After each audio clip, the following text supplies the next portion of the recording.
If you're a woman over 40 and you've had blood tests and been told that they're normal, but you're still feeling lousy, here's what I want you to know.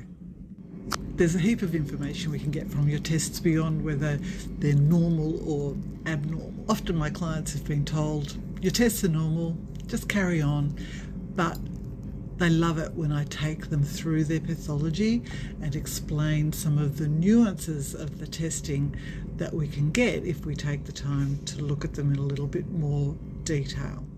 Firstly, your test result is usually compared to a reference range and then worked out whether it's within that range, i.e. normal, or outside that range, i.e. abnormal.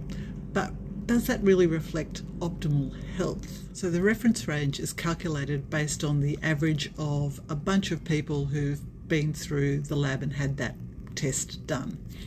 So it doesn't always take into account some of the nuances that we need to consider when we're looking at the result in the context of you.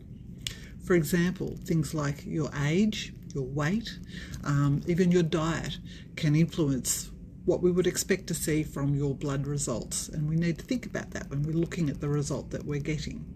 Secondly, the test result needs to be considered in the context of you, so we need to take into account your symptoms, your history, your lifestyle. All of those things influence what we would expect to see. So we can't just compare you to the average and go, you're normal or you're abnormal. It's a little bit more nuanced than that if we're really trying to optimize your health and work out what's going on for you.